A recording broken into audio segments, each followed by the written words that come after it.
My name is Lena Petrova, and I am being courted via a campaign of sustained medical fraud. The perpetrator is the Alpha King himself, Alistair Thorne, though I suspect the man and the wolf have not discussed strategy, because the wolf is doing all the work, and the man is doing all the apologizing. I am the territory's only independent animal healer. I set the broken wings of sparrows, dose feverish calves on the outer farms, and wrap the sprained paws of loyal, hard-working sheepdogs. I am good at my job. My competence is the one solid thing in a life I've deliberately kept quiet and small. I do not treat wolves. Wolves have a pack healer, a stern woman named with hands like weathered stone, and a patience thinner than ice in spring. The jurisdictional lines are clear. Alistair Thorne's wolf, however, does not recognize the concept of jurisdiction. Now, I should explain something about the Alpha King.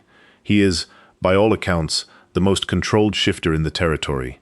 He can hold his human form through rage, through grief, through a full council meeting with his most insufferable lords. His control is the kind that becomes legend. Marcus Vance, his long-suffering beta, once told me that in 15 years of service, he had never once seen the king shift involuntarily. Then I walked across the courtyard. It happened on a Tuesday. I was crossing the castle's main cobblestones, my satchel heavy with pickases for a lame draft horse in the east stable. Alistair was on the grand portico with Marcus, reviewing guard rotations. I know this because Marcus told me later, in the weary tone of a man who has seen too much. What happened according to Marcus? Mid-sentence the king stopped talking. His eyes tracked something across the courtyard. Apparently, though, I was doing nothing more interesting than existing. And then without warning or dignity, the most controlled alpha in living memory shifted right there on the portico. His clothes didn't survive. They never do. What I saw. I was halfway across the courtyard when an enormous wolf appeared at the top of the portico steps. Silver-gray fur, amber eyes, Aeson's pound of coiled power. He was magnificent, and he was limping. A sudden theatrical limp in his back right leg that turned the great predator into a tragic wounded creature. He hauled himself down the steps, his amber eyes wide with feigned agony, casting pathetic glances in my direction. My heart leaped into my throat.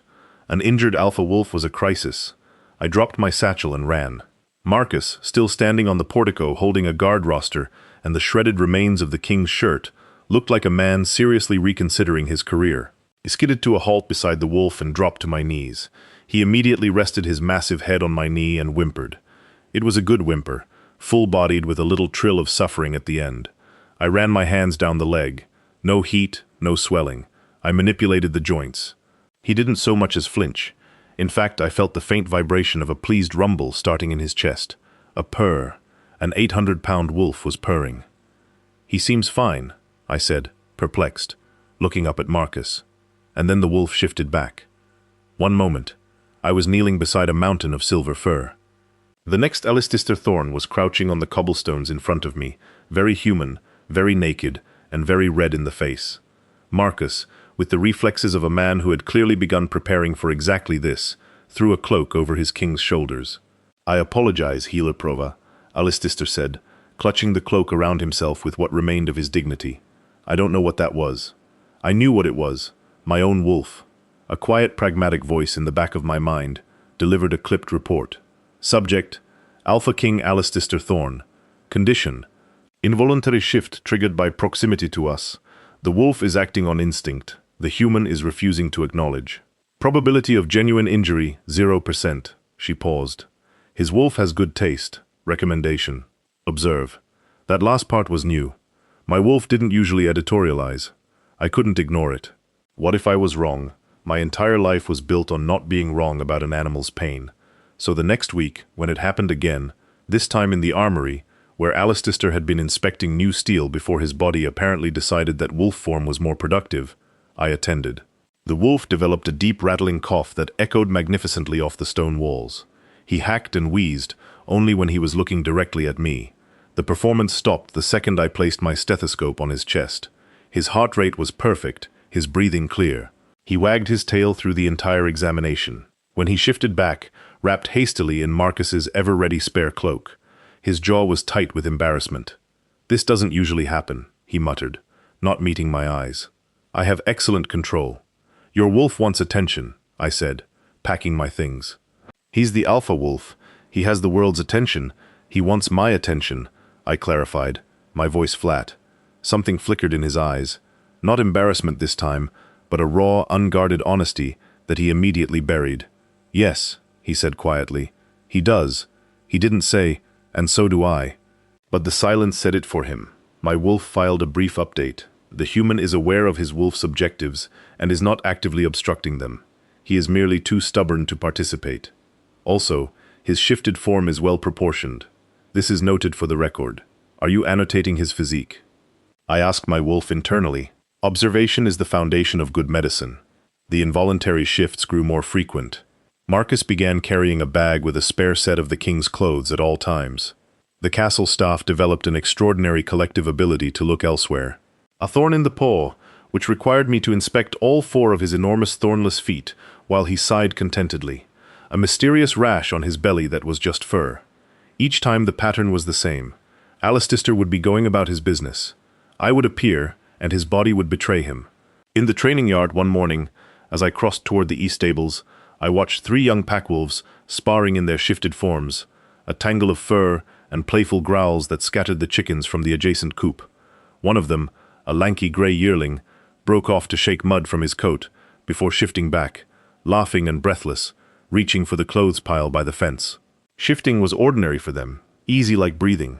The casual way they moved between forms, wolf to spar, human to joke, wolf again to chase a friend who'd stolen their boot, made Alistair's rigid control look less like strength and more like a man holding his breath his entire life. Draining the fainting spell, I was in the market buying herbs when a panicked guard found me. The alpha wolf had collapsed in the training grounds. I ran, my heart pounding with that same stupid fear. I found him sprawled in the middle of the packed earth, a mountain of motionless silver fur. The entire on-duty guard was standing around him in a panicked circle. I skidded to a halt, dropped to my knees and began my assessment. And then I saw it. One of his amber eyes was cracked open just a sliver, watching me. When he saw I was looking, the eye snapped shut. An osumsetpalt apex predator, the most powerful wolf on the continent, the king of the entire territory, had just fake fainted for me. A sound escaped my throat, something between a laugh and a choke. Marcus, who had arrived with the spare clothes bag, pinched the bridge of his nose. "He's faking," I said, standing up and dusting off my trousers. "Your king is an accomplished actor." The wolf, sensing the jig was up, sighed dramatically and rose to his feet. He shifted back, and this time I was ready, averting my eyes while Marcus performed the cloak maneuver with practiced efficiency. "I was trying not to shift," Alistair said, his voice strained as he nodded the cloak. "I saw you coming and I told myself, not this time." And then he gestured helplessly at himself. My wolf offered another assessment. Subject's involuntary shifting is accelerating. His wolf is overriding 15 years of disciplined control because the logical human refuses to simply walk up to the woman and speak to her. The wolf has concluded that direct action is required. Methods are unorthodox. Commitment level is high. She paused again. We respect the commitment. I thought you and I are in agreement on this matter. He is interesting. His wolf is persistent. This is an admirable quality and a potential. Stop, I told my wolf firmly. She went quiet, but the silence felt distinctly smug. I thought that was the peak of the absurdity. I was wrong. The absurdity was about to go conscious. It happened a week later. I was in my small clinic on the edge of the castle town, a converted stable that always smelled of hay and antiseptic. My patient was a farm dog named Patches, a sweet-natured mutt with a genuinely broken leg. I was carefully setting the bone when the door creaked open. It was Alistair, alone in his human form, fully clothed. He was holding his left arm against his chest, his handsome face pinched in a fair approximation of pain. Patches, despite his injury, thumped his tail against the floor in greeting to the king. "Your Majesty," I said, surprised. I carefully finished wrapping the splint on Patch's leg. "Can I help you?" "I think I pulled something," he said. His voice was laced with a pained grimace that was, to my practiced eye, entirely counterfeit. In training, I finished with Patches, giving the good boy a gentle scratch behind the ears. Then I turned my full attention to the king of all werewolves. I looked at his arm, I looked at his face, and my brain froze. He was making the wolf's face, his own wolf's face. The exact same wide-eyed, slightly pathetic, trying too hard to look brave through the pain expression that his wolf form had perfected over the past month. Except now he was doing it on purpose in human form, fully clothed and fully conscious, because the wolf's method had worked, and his logical brain had finally caught up. My wolf broke her silence with a single odd observation. The human has adopted the wolf's tactics. He has studied his own involuntary behavior and is now replicating it deliberately. She sounded almost proud. This is unprecedented. We are witnessing evolution. You're not hurt, I said, my voice devoid of inflection. It's very painful, he insisted. There was a flicker of something in his eyes. Not pain, but a desperate sort of hope. It was the same look I saw in stray dogs who weren't sure if you had a rock or a piece of bread in your hand. I sighed. It was a long, weary sound that came from the depths of my soul. I was a healer. My hands knew how to fix things. It was the only way I knew how to interact with the world. He knew it. His wolf knew it. They were weaponizing my own nature against me, except they were the same person, which made it somehow worse. Where? I asked the word flat. A slow smile touched the corner of his mouth. It was a small, triumphant thing. Wherever you want to check. Something warm and entirely inconvenient bloomed in my chest. I crushed it. I picked up a roll of clean linen bandages. Let me see the grievous injury, Your Majesty. He held out his perfectly toned, utterly uninjured arm.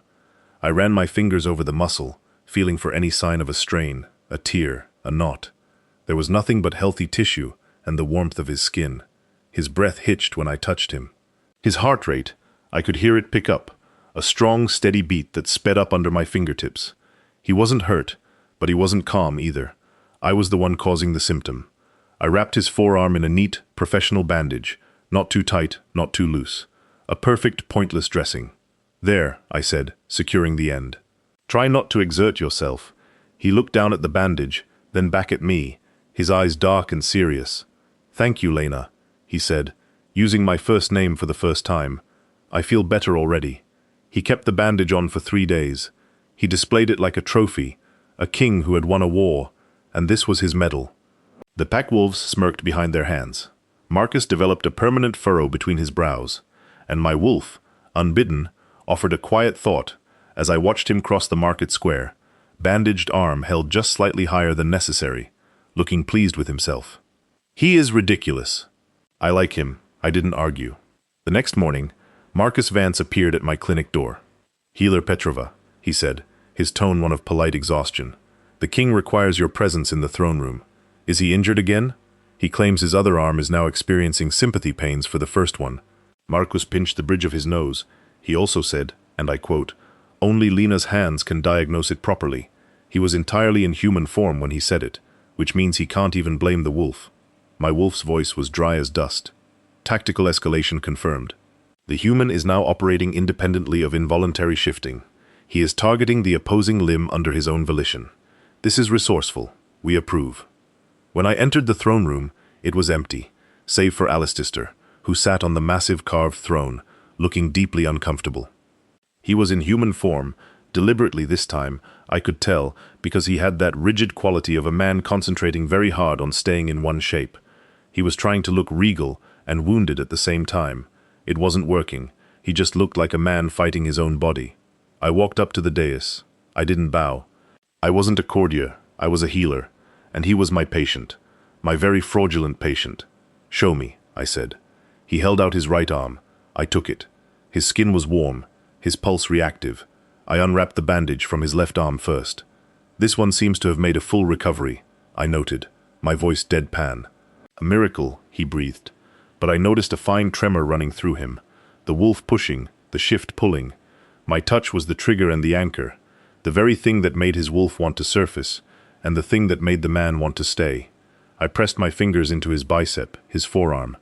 It was impossible to ignore the solid reality of him, the way his muscles tensed under my hand, the low, unconscious sound he made in the back of his throat. I find nothing wrong, Your Majesty. Perhaps you should check again more thoroughly. I dropped his arm. No, I have actual patience. The humor in his eyes vanished, replaced by something serious. I know, he said quietly. I'm sorry. It's just, this is the only way I can get you to stand still for 5 minutes. My breath caught. My wolf went very quiet, then said simply, he is telling the truth. He does not know another way to reach you. His wolf has been trying. The human is trying now. This matters. I'm not a court lady, I said, my voice tight. I don't do this. I know, he repeated softer. He stood up, towering over me. That's why it has to be you, Lena. You don't look at the throne. You look at the man, and you see right through him. I should have left. Instead, I heard myself say, "Your wolf has a chronic condition, Your Majesty." He blinked. What? Atypical lupine neurology, I said, the lie forming on my lips with terrifying ease. An intermittent neurological affliction that affects the shift regulation pathways. It can cause involuntary transformations, phantom pains, even collapse. It requires careful daily management by a specialist. I paused, letting the weight of my settle in the room. Fortunately, that is my area of expertise. I will need to see you every morning and every evening. His eyes went wide. Then his mouth twitched. Then a grin broke across his face like dawn. That sounds very serious. Extremely, I said. The treatment involves foul-smelling liniment and a great deal of me telling you to stop being an idiot. I accept the diagnosis, he said, his voice full of laughter he was barely containing. When do we start? My wolf delivered a final assessment. You have just voluntarily committed to touching this man twice a day for the foreseeable future. You did this on purpose. I want this noted for the record. My new life began the next morning. I arrived at the king's private chambers at dawn, armed with a bottle of liniment I used on arthritic horses. Marcus met me at the door. He's been waiting for you, Marcus said. He cankled his morning spar, said his neurology was acting up. He also shifted twice before breakfast, once when a maid mentioned your name, and once when he smelled the herbs from your clinic on the morning breeze. Marcus paused. I am running out of spare shirts. Alistair was standing by his balcony in simple trousers and a linen shirt, freshly dressed since the previous set had not survived his morning. He turned when I entered, and the smile he gave me was private and warm. Good morning, Lena. How is my condition today? Severe, I said, setting my satchel down. I produced the liniment. This promotes circulation. He eyed the bottle. It smells like a bog. It's very therapeutic. Arm, please. He rolled up his sleeve. The daily ritual began. I would massage the liniment into his arm, my touch firm and professional. But the clinical nature of the act was a fiction.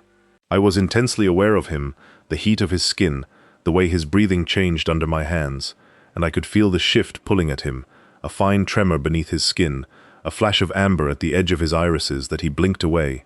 He was concentrating so hard on staying human that a vein stood out in his temple.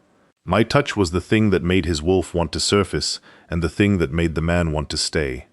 My wolf watched all of this with keen attention. His heart rate elevates 22% when you touch the inside of his wrist. This is noted. Why is that noted? I thought for science. The daily treatments became our routine. Mornings were quiet, still half asleep, the liniment's terrible smell filling his chambers while the sun rose. Evenings were different. His duties were done. The castle was quiet. We talked. He asked about my patients, about the chemistry of my remedies. He was genuinely curious. He listened, his head tilted, his gaze intent. No one had ever been this interested in the mundane details of my life. I learned things about him too, that he hated the pomp of the court, that his father had been a hard man who saw the wolf as something to master, not something to be. That Alistair had spent his youth learning control the way other children learn to read, relentlessly with punishment for failure. That he sometimes felt the crown was a mask he couldn't take off. Everyone looks at the Alpha King, he told me one evening, his voice low, as I wrapped a fresh, pointless bandage on his arm. They see the power, the title. They don't see the man who has no idea what he's doing half the time. They should, I said softly. The man is better than the king. He looked at me like I'd handed him something he didn't know he needed. My wolf, who had been listening quietly, said, "He is lonely. Not in the way people notice. In the way that a wolf who has never been allowed to run carries it in his body. We know this kind of loneliness." She was right. I knew it in my bones. One morning after the treatment, Alistair stopped me. "Wait." He gestured to the table, where a beautifully wrapped package sat. "This is for you." Inside was a satchel, snow-white leather, royal crest in gold leaf, polished silver buckles, and a strap hung with glittering jewels that tinkled like tiny bells. It was the most beautiful, opulent, and utterly useless thing I had ever seen. My own satchel was a tool stained and scarred with the stories of 100 rescued animals. This was a crown for a bag. "It's a lot," I managed. He looked crestfallen. "You don't like it? It's impractical. The white leather would be stained in a day. The jewels would scare the calves. It's too heavy. I stopped myself. It's very beautiful, Alistair, but it's not me. His face fell. Oh, my satchel is part of my work. It's supposed to be messy. Every mark on it is a life I helped. He looked at my old satchel, really looked at it, and I watched understanding cross his face. He didn't argue. He just nodded slowly and said, I see. My wolf, unexpectedly gentle. He tried. He was wrong, but he tried. Give him time. He is learning to see you. Most people never bother. The shift happened, not a physical one, but a tectonic one. On the day I decided to stop pretending, it was an evening treatment, 3 weeks into our routine. I was massaging the liniment into his forearm, and his eyes were half closed, his breathing slow. The tremor was there, faint, but he was managing it. I had become his anchor. I knew the exact pressure that settled him, the precise spot where the tension in his forearm unnoted. I knew that if I pressed my thumb into the center of his palm, his breath would catch. I knew that if I let my fingers trail up past his wrist to the sensitive skin at the inside of his elbow, his eyes would flash amber, and his whole body would go very, very still. I knew these things because I had been cataloging them clinically, professionally, for science, as my wolf would say. And on that evening I let my fingers trail past his wrist.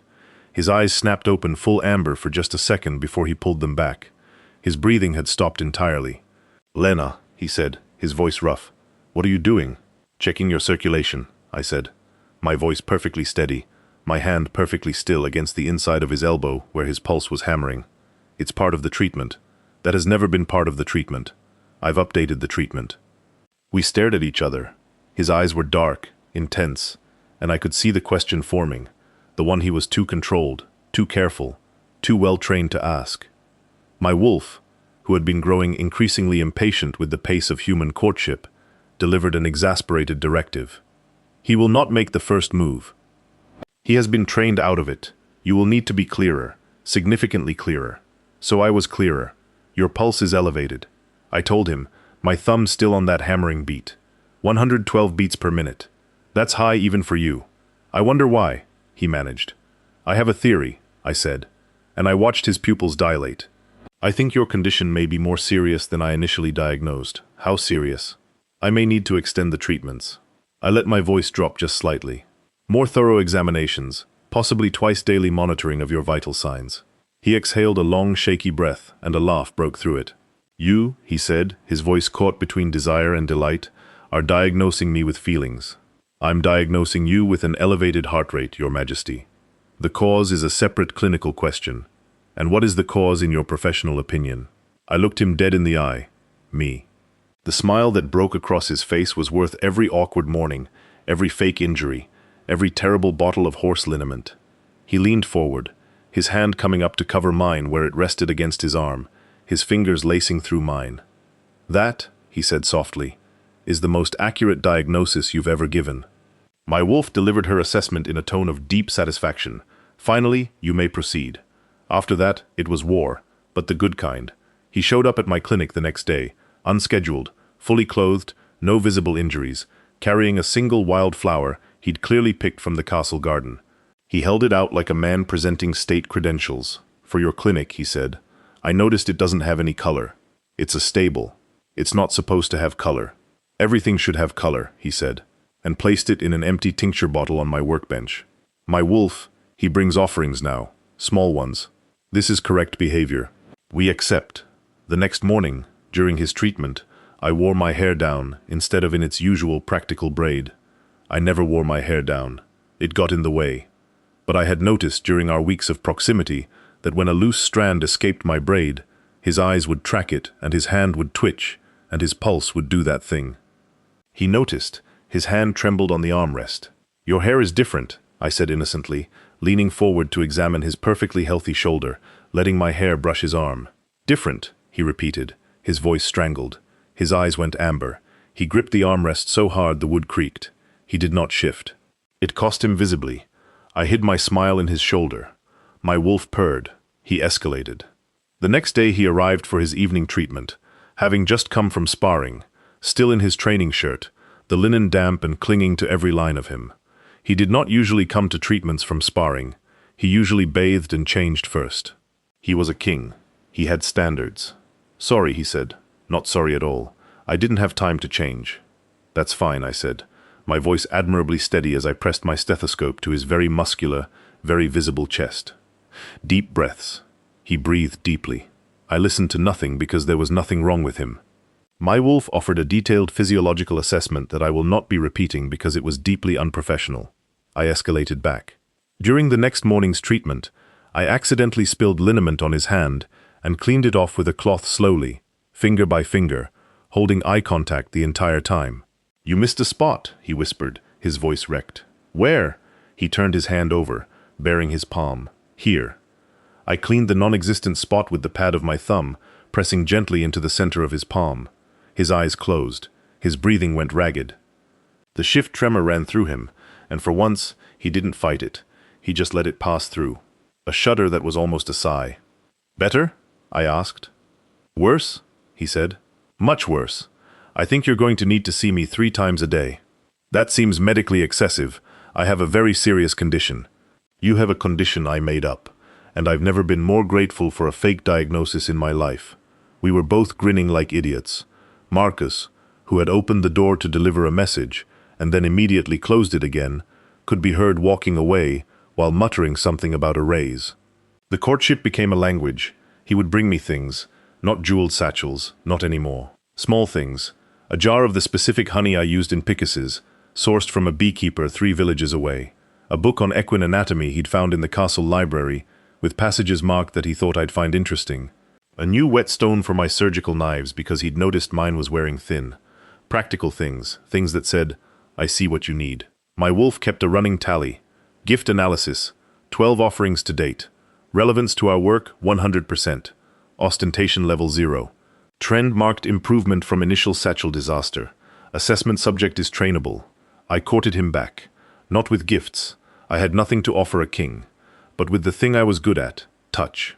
I extended the treatments. I found new, entirely fabricated reasons to examine him. He invented a secondary assessment protocol that involved me pressing my ear to his back to listen for irregularities in his shift resonance patterns. This was complete nonsense. He knew it was complete nonsense. He held perfectly still and breathed when I told him to breathe. And neither of us acknowledged that what I was actually doing was resting my cheek against his warm skin and listening to his heartbeat. "How's the resonance?" he'd murmur. "Irregular," I'd whisper back. "Very concerning. I'll need to monitor this closely. Whatever it takes, Healer Petrova." In the evenings, walking back from the stables where I'd done my rounds, I would see him on the battlements, still working, and I'd stop. He'd look down. We'd hold each other's gaze for a beat too long across the entire courtyard, and I would feel the distance between us like a pulled thread. My wolf, who had abandoned all pretense of clinical detachment, would simply say, "Go to him," and I would think, "Not yet," and she would say, "Coward," and I would agree. One evening, crossing the courtyard at dusk, I heard the pack wolves heading out for a night run, a stream of shifted forms pouring out of the pack house. A dozen wolves of every size and color, their paws thundering on the cobblestones. They flowed around me like a river around a stone, and the sound of their breathing, the heat of their bodies, the wild joy of them pulled at something in my chest that I'd been ignoring for years. My own wolf stirred, not with a clinical report, but with a longing so sharp it felt like hunger. I hadn't shifted in 3 years. I was a wolf who had forgotten how to run. The almost kiss happened on a rainy Thursday. The evening treatment was finished, but neither of us moved. Rain drummed against the windows. The fire crackled, his chamber smelled like wet stone and horse liniment and him.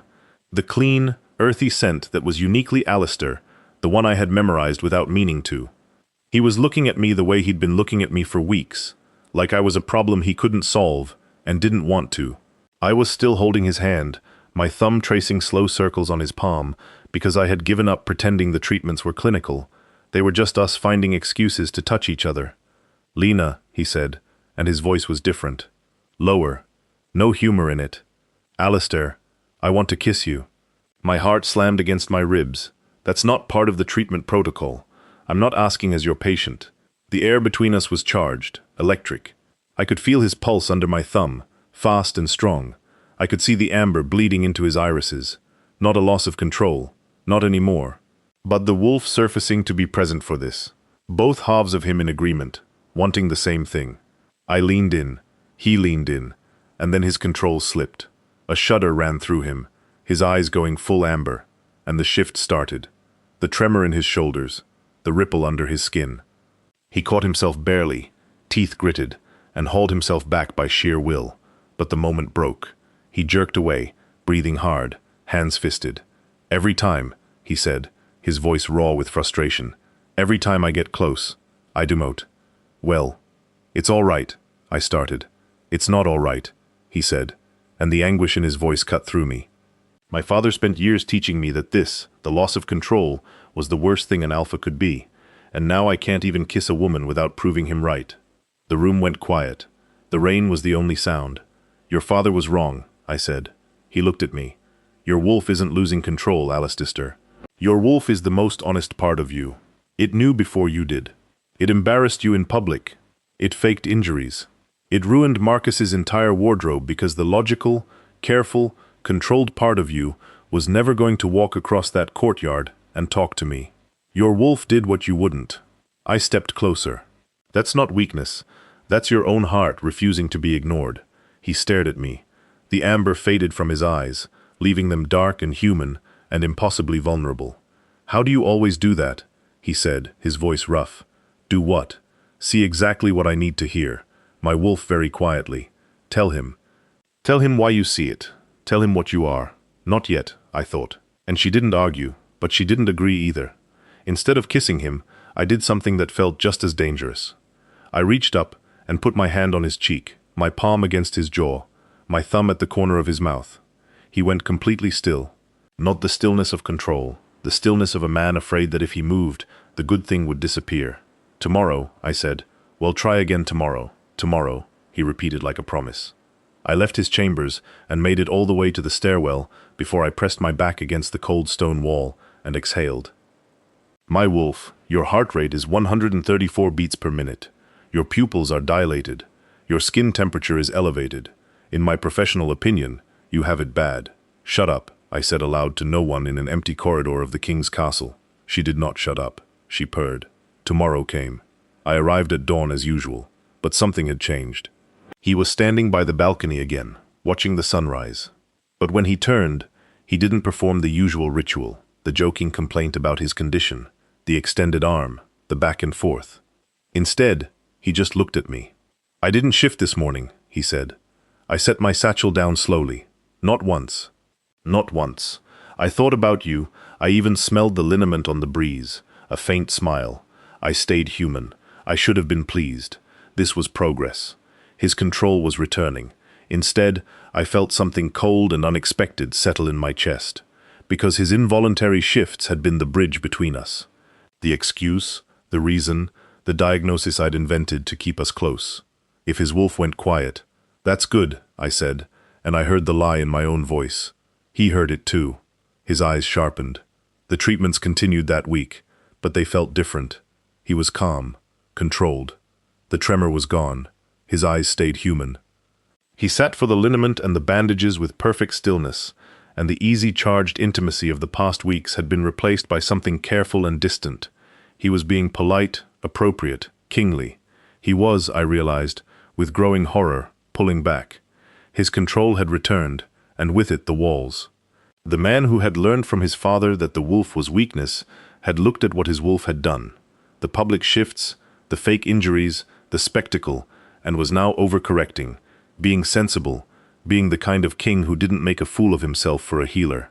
By Thursday, the treatments felt like a formality. He barely spoke. His arm was extended. The lament was applied, and we performed the fiction of medicine in silence.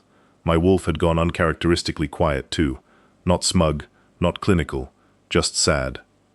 "Assessment," she finally said, and her voice was small. "The subject is retreating. He has reinterpreted the involuntary shifts as a loss of dignity rather than as honest communication. He is ashamed of what his wolf did for us." She paused. "This is the worst outcome." I packed my satchel after the Friday evening treatment, my chest tight, my eyes burning with something I refused to let fall. "Same time tomorrow?" I asked because we were still pretending. "Actually," he said, and his voice was measured, careful. "I've been thinking. The involuntary shifts have stopped. My condition seems to be resolved. Perhaps the treatments are no longer necessary." There it was, the sensible thing, the controlled, logical, kingly thing. My wolf made a sound I had never heard from her, a low whine animal and heartbroken. "Of course," I said, and my voice didn't break because I was Lena Petrova, and my voice didn't break. "I'm glad the treatment was effective, Your Majesty." "Your Majesty, not Alistair." He heard the difference. Something moved behind his eyes, pain or regret, or the wolf trying to surface one more time and being held down. "Lena, good night, Your Majesty." I left before he could finish. I left before the burning in my eyes became something visible. 3 days passed. I returned to my old life. Sparrows with broken wings, feverish calves, sprained paws. My clinic smelled the same. My satchel was the same. Everything was the same. Nothing was the same. I missed him. I missed the absurd ritual of it, the terrible liniment, the fake bandages, the escalating flirtation that had become the best part of my day. I missed the warmth of his skin under my hands. I missed his laugh. I missed the way my wolf would annotate his vital signs like she was writing a research paper on how he made us feel. My wolf had retreated to a deep, quiet place. She hadn't spoken in 2 days. When I finally reached for her, she responded with a single exhausted thought. "You are both idiots. You deserve each other. I mean that as a compliment." On the 4th morning, I was stitching up a barn cat named General Whiskers when the clinic door creaked open.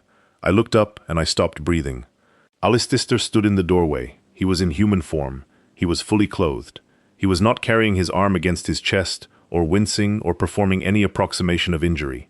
He was holding a wild flower, the same kind he'd brought before, and he was standing there with an expression I had never seen on him. Not the wolf's pathetic face, not the king's composure, not the charming flirt or the careful politician. He looked terrified. Completely, openly, humanly terrified. "I'm not hurt," he said. "I can see that. I don't have a condition. I know I made it up. I know you made it up." He took a breath. "I'm not here because my wolf made me come." He's quiet. He's been quiet all week. "I'm here because I walked here in human form with full control, because I wanted to see you, and I'm done pretending I have a medical reason for it." The clinic was very quiet. General Whiskers purred on the table between us. "I was wrong to pull away," he said, and his voice cracked on the word wrong in a way that made my chest hurt. My father's voice in my head said the shifts were undignified, and the wanting was weakness, and a king doesn't chase a woman across a courtyard because his heart won't let him walk the other way. And I listened because I've always listened to that voice. It was easier to be controlled than to be honest. He set the wildflower on my workbench. "I don't want to be controlled anymore. I want to be honest. And the honest truth, Lena, is that my wolf was right from the very first day. You are the reason I can't hold my shape. Not because you make me lose control, because you make me not want to hold on so tight." My wolf came back online, not with a report, not with an assessment, with a single word, delivered with the quiet certainty of a creature who had known all along. Yes. I stood up from my stool. I crossed the 3 feet of clinic floor between us. I reached up, took his face in both my hands, and kissed him. It wasn't tentative. It wasn't careful. It was a kiss that said, "I see you. All of you. The wolf who faked a limp, and the man who faked a pulled muscle, and the king who almost let his father's ghost ruin the best thing that ever happened to him." I kissed him, and he kissed me back, and his arms came around me, and for once, for the first time, there was no tremor, no flash of amber, no shift, threatening to take him away from the moment. He was fully, completely, deliberately human, and he was choosing to be here.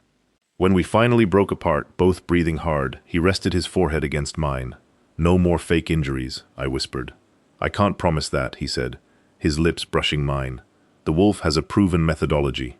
I laughed, a real helpless, joyful laugh, and he caught it with another kiss, and another, and another. My wolf, her voice warm and satisfied, and deeply, insufferably smug. Diagnosis confirmed. Prognosis excellent. Treatment ongoing indefinitely. It happened on a moonlit night, 2 weeks later. We were on the battlements, listening to the pack wolves run below, their howls threading through the dark. His arm was around me, my head against his shoulder. It was the kind of quiet that only happens between 2 people who have stopped performing below us. The pack flowed through the trees like a silver river, and the ache in my chest was so sharp, I made a sound without meaning to. He looked down at me. "When was the last time you ran?" 3 years, I said. My voice came out smaller than I intended. After my mother died, the wolf felt too much. Everything was louder, sharper, more raw. So I stayed human. I buried myself in work, in the clinic, in being useful with my hands instead of my instincts. I swallowed. I forgot what it felt like to run. His arm tightened around me. He didn't offer sympathy. He didn't say he was sorry. He said, "Run with me." My wolf, who had been curled in that deep, quiet place for 3 years, lifted her head. "I don't know if I remember how," I said. "And I meant more than the mechanics. You don't have to remember," he said. "You just have to let go." He smiled, and there was something raw in it. I'm told that's the hardest part. I had a very good healer explain that to me once. He stepped back and shifted. No hesitation, no control, no rigid discipline. He just let it happen the way the young wolves in the training yard let it happen, like breathing. One moment he was a man, the next 800-pound of silver gay wolf stood on the battlementness, his amber eyes steady on mine, patient, waiting. My wolf said, "Please." I closed my eyes. I let go. The shift took me like a wave. It hurt the way stretching a muscle hurts after years of stillness. A bright singing pain that cracked open something I had sealed shut. And then I was through, and the world exploded into scent and sound and moonlight. And I was standing on 4 legs for the first time in 3 years, shaking, my fur catching the wind. Everything was more. He was there. He pressed his flank against mine, steady, warm, an anchor in a world that had suddenly become too vivid. He waited until I stopped trembling. Then he turned toward the stairs that led down to the forest, and he looked back at me, and his tail moved just once. I ran. We ran together through the castle grounds and into the dark trees, and the pack parted for us, their Alpha and the healer who had finally remembered what she was. The ground was soft under my paws. The air was cold and clean and full of pine and earth and hymn. My wolf was singing, not with words, not with clinical assessments, just a pure, wordless joy that filled every part of me. I had forgotten this. I had forgotten that I was not just hands and herbs and quiet competence. I was this too. Wind and teeth and speed, and the wild aching freedom of a body that was exactly what it was supposed to be. He matched my pace. He didn't lead. He ran beside me shoulder to shoulder. And when I stumbled on a route because my legs hadn't done this in 3 years, he slowed without making it obvious. When I found my stride, he matched it again. We ran until the castle was a distant glow behind us, and the moon was directly overhead. And then we stopped in a clearing where the grass was silver, and the only sound was our breathing. We shifted back in the clearing, both of us at the same moment, without deciding to. He was breathing hard, his hair wild, grass stains on his knees, looking more alive than I had ever seen him. I was shaking, but not from cold, from the feeling of being whole again. He reached out and brushed a leaf from my hair. His hand stayed, his fingers curling against my temple. "There you are," he said, his voice rough and wondering. "I've been waiting to meet all of you." I tilted my face up, he tilted his down, and this time when he kissed me, I felt something shift between us that was deeper than any physical transformation, an alignment, a recognition. His mouth moved to my neck, to the curve of my shoulder, and I felt his teeth graze the skin there. Not a kiss, something older, something the wolf in both of us understood. "Yes," I said, and the word came from both of us, me and my wolf, in perfect agreement for the first time in my life. He marked me. A bite, gentle and deliberate, at the place where my shoulder met my neck. The warmth that flooded through me had nothing to do with healing. It was a claim and a promise and a homecoming all at once. And somewhere deep in the castle, the ancient murmuring stones, silent for centuries, began to hum, a low, resonant song that seemed to wrap around us like a blessing. "Mine," said every line of his body. "Mine," said every beat of my heart. My wolf, satisfied beyond all clinical expression. The bond is complete. All vital signs are optimal. I am going to sleep now. You don't need me for what comes next. "Thank you," I told her silently. "You're welcome." Also, his resting heart rate around you has never once been below 90. I just want you to know that. Good night. Power Life found its rhythm. Not the careful performative rhythm of fake diagnosis, but a real one. Messy and warm and full of laughter. He shifted freely now. Morning patrol runs with his wolves, evening walks with me in wolf form, carrying my satchel in his jaws like a very large, very dignified retriever. He would shift back with grass in his hair and a looseness in his shoulders that I had never seen in the man who sat on the throne. Marcus Vance got his raise. His budget for the Alpha's Jubilee, now included a standing line item for unforeseen romantic shenanigans and a bulk order for replacement clothing. He was, despite everything, happy for his king. He just wished his king would stop ruining shirts. One afternoon, I was in my clinic restocking shelves when I heard the heavy pad of paws on stone. I turned. An 800-pound silver gay wolf stood in the doorway, one massive front paw lifted tragically off the ground, amber eyes wide with feigned agony. I folded my arms. He whimpered. A masterpiece. "It's been 6 months," I said. "You are the Alpha King. You are mated. You have no medical reason to be here." He whimpered again and held the paw higher. "Your paw is fine." He limped forward magnificently, collapsing with theatrical grace onto the clinic floor and resting his enormous head on my boots. He looked up at me with an expression of profound noble suffering. My wolf roused from her nap. "Oh, for just scratch his ears already. You know you want to." I knelt down beside him.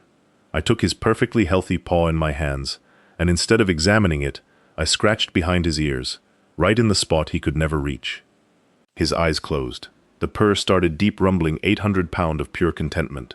He shifted back, still on the floor, still close, grinning up at me, with his head in my lap. "I have a condition," he said. "You have a condition I made up, and I've never been healthier." He reached up and tucked a strand of my hair behind my ear. "Same time tomorrow." I leaned down and kissed him upside down in the middle of my clinic that smelled like hay and antiseptic and us. "Same time tomorrow." I confirmed my wolf from somewhere deep and warm and content. Diagnosis permanent. Prognosis happy. Case closed. Outside in the courtyard, the murmuring stones hummed on Danghyun T, 2A oboe, QK60T, 2 bokeh, Q5, TTUV, 7UR, EU9R6.